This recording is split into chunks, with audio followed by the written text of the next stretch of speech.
Good morning, everyone, and I hope you're hearing me okay. This is the second day I'm using my new audio setup here. Let me make sure. Aha! I'm glad I checked. Welcome to the second day of my new audio thing. You couldn't hear me at first, huh? See, there's a little green light on there, and it was red. I'm I'm really a high-tech person. Okay. I talk into this, right? Anyway, good morning.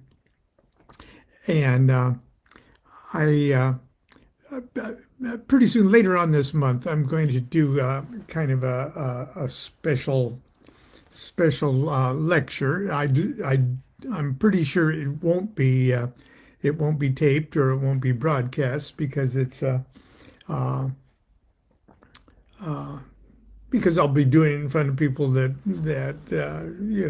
might feel uncomfortable having their themselves spread out. But anyway, and the subject of my talk is Thelema is greater than Aleister Crowley. Now, obviously, Aleister Crowley is very important.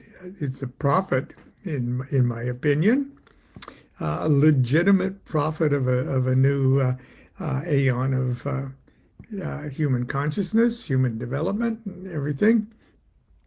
And prophets don't have to be, well, they're holy men, or holy people, but they don't necessarily have to be likable, unflawed people. Old Testament prophets some of them were just freaking assholes. But they gave voice to cosmic truths at a time when humanity is going to have to come face to face with a new step in their own self-identity. And they're not afraid to say it. And that makes them kind of unpopular. But Old Testament prophets were flawed individuals, immoral from many points of view, just like Aleister Crowley. Now, just because you're a wild and crazy person doesn't mean that you're a prophet. But the fact remains that most prophets are wild and crazy people. And so the idea of set forth in the concept of Thelema and do what thou wilt shall be the whole of the law, and love is the law, love under will. There is no law beyond do what thou wilt. And of course, the key word in all of that is will, and what will is. Now, the word of the law is thelema, okay, will. Now, there's many ways you could, well, I don't know many ways, but there's several ways that you can say will in Greek. Now, I'm not a big Greek scholar at all, but I know this much, that in conversation, even in ancient Greek-speaking cultures, to say will like, well, oh, no, it's my will not to have breakfast this morning, or it is not my will to go into the military, or it's okay. They say another word beside thelema, and I'm not sure what that is. I'm sure many people will leave good comments here. But in the New Testament that the language of Jesus was Aramaic, um, but the New Testament was written down first in Greek. And the word that Jesus is quoted at the speech of the Last Supper, excuse me, the speech of the Lord's Prayer, thy kingdom come, thy will be done. That will in Greek was Thelema or Thelema. And then later on the night of his arrest, when Jesus was praying at Gethsemane, saying, Father, if it be thy will, Father, if it be thy will, let this cup pass from me. In other words, I'm going to get myself martyred tomorrow. That word will was Thelema. It's a bigger kind of will. It's more like a cosmic will.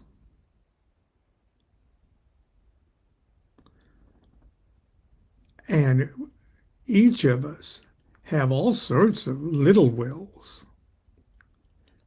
But underlying all of that is our great will, which is that will that Jesus was talking about at Gethsemane and in the Lord's Prayer. One of the big ideas in Thelema, if you just want to explain it to someone sitting next to you on the airplane, is that if I truly understood what my will is, that would be exactly the same thing as what for the last 2,000 years everyone was trying to say, well, that's God's will. I just want to do God's will. Well, that's fine. But it's easier to discover what your true will is, and it goes bingo, then that's what you're one with, that big what it is will, okay? The Tao, if you want to look at it that way.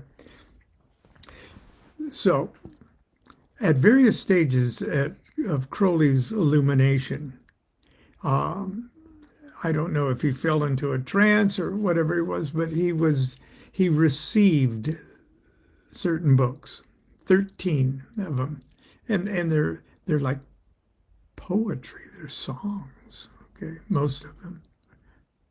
Book of the Law is one of them, but there's a total of 13 books that he said, I didn't write, when I hit this level of consciousness, that I went into a thing, and these lyrics just poured out of me, and I didn't know what I was doing at the time, and only later when he tried to analyze them and turn on his ruach and get all analytical and Kabbalah and Gematria and everything else, then they started to make just crazy sense too.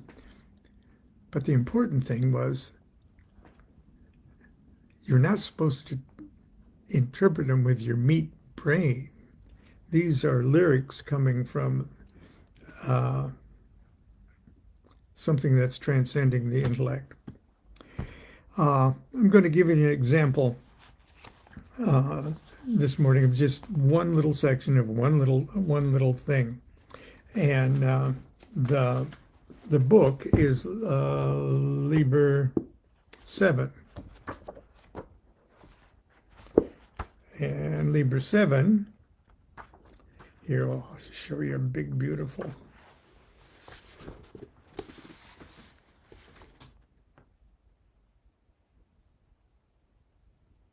The Book of Lapis Lazuli. Now look at that subtitle. Being the voluntary emancipation of a certain exempt adept from his adeptship, these are the birth words of a master of the temple. So in a way you could look at when Crowley hit Master of the Temple, these are the songs that poured out of him. Okay, now exempt adept is right there in number 4. That's exempt adept. And voluntary emancipation from that means he's crossed the abyss to number 3 and hit Master of the Temple. And so Liber VII was the birth words of a Master of the Temple upon his voluntary emancipation. Now, what are you going to sing when you cross the abyss? Mine obviously would be far funkier, or at least I imagine it'd be far funkier than Crowley, who was armed with armory of lyrical weapons. Okay, in other words, Crowley had songs and rhyme and rhythm and he was used to just pouring out his soul in poetry. Not all of us are like that. As whatever Shakespeare was, as Shakespeare crossed the abyss, it came out really cool. Okay, as a matter of fact, he had to invent part of the language to give voice to it. I'm not saying everybody is, nobody can match what another would say or sing or feel, because in a sense, we all lose what we think we were at that expansion of consciousness. But anyway, here's the first verse. No, as a matter of fact, it's just the prelude of 7 chapters, and those 7 chapters are loosely attributed to the planetary spheres. It's like you really don't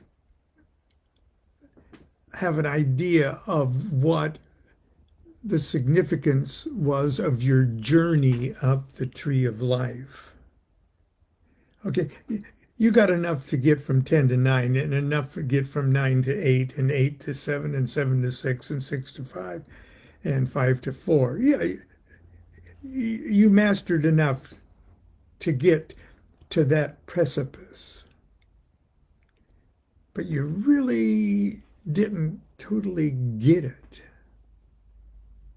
until you've left it all and made that leap across and voluntarily emancipated yourself from that journey. And then when you get to number 3, understanding, that's another word for number 3, bina. You go, oh, that's what my sphere of Luna was like. Oh, that's what my sphere of Jupiter was like. Oh, so, but before all of that,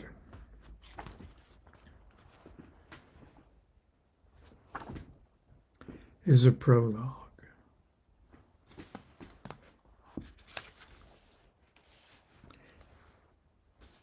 It's only 16 lines.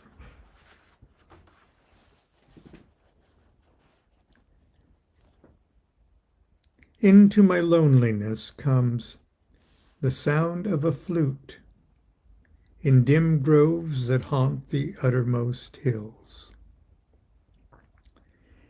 Even from the brave river they reach to the edge of the wilderness, and I behold Pan. The snows are eternal, above, and their perfume smokes upward into the nostrils of the stars. But what have I to do with these? To me, only the distant flute, the abiding vision of Pan. On all sides, Pan to the eye, to the ear. The perfume of Pan, pervading the taste of him utterly, filling my mouth so that the tongue breaks forth into a weird and monstrous speech.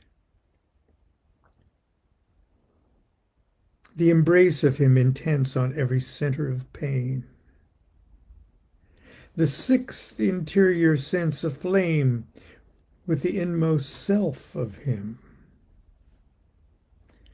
My self flung down the precipice of being, even to the abyss, annihilation, an end to loneliness, as to all. Pan, Pan, Io Pan, Io Pan.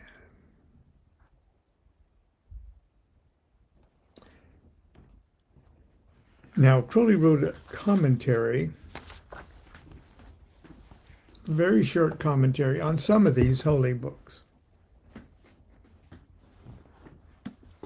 Now, remember, the commentaries that he's writing, even though he's a master of the temple, he's still writing it sort of coming from his analytical mind. We can sort of imagine that these things burst forth at the ascension to these levels. But the commentaries are, well, when I think about this, okay. Let me see if I can get both of them up at the same time. This will only take a moment, please don't think.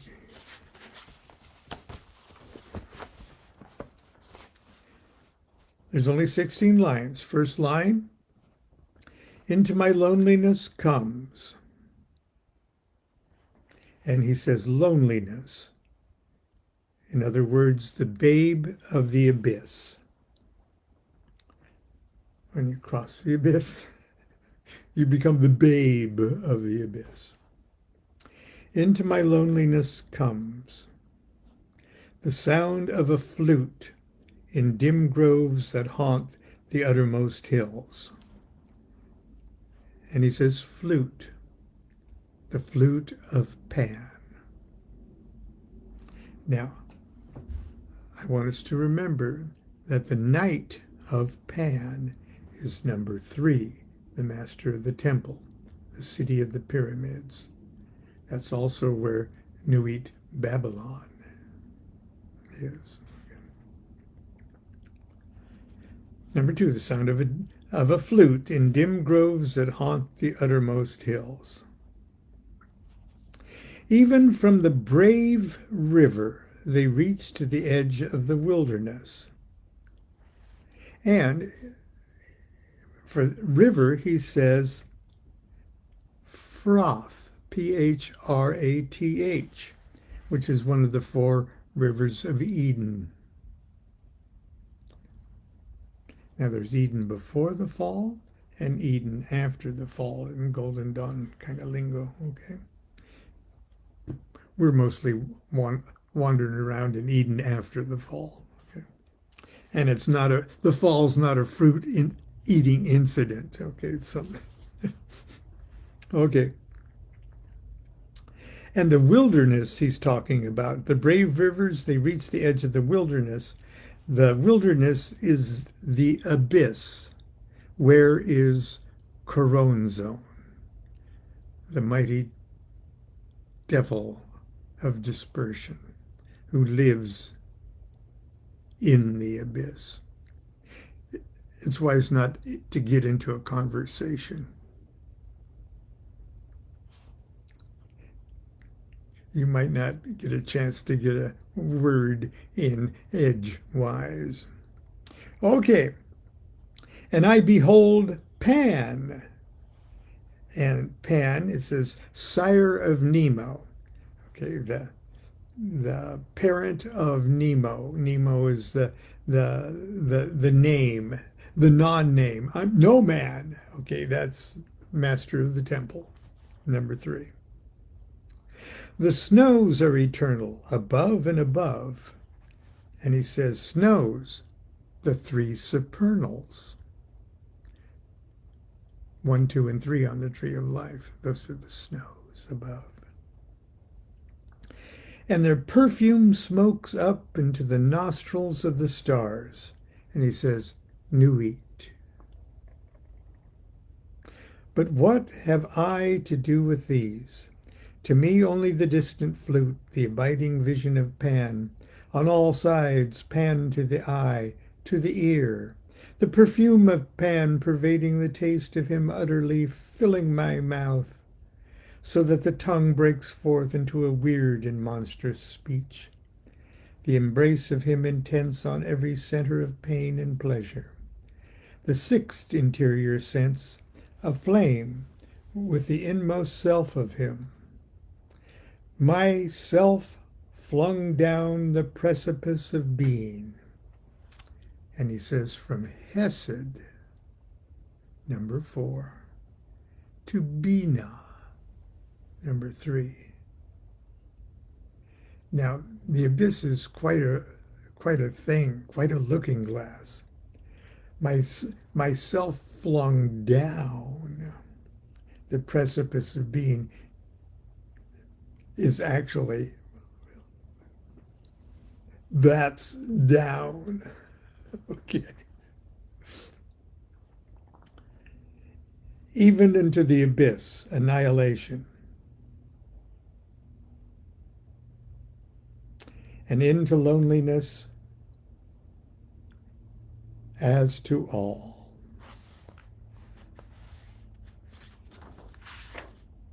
For there are other masters of the city of the pyramids. Oh, others have made that cross. As a matter of fact, we'll all make it across. And we'll sit with our hoods up like so many eternal, infinite pyramids in the city of the pyramids under the night of Pan. Pan, Pan, Eopan, Eopan. Well, that's my little comment on the holy books in general and the prologue to Liber VII, one of the main holy books of Thelema. Every neophyte of the AA is required to choose a chapter and commit to memory.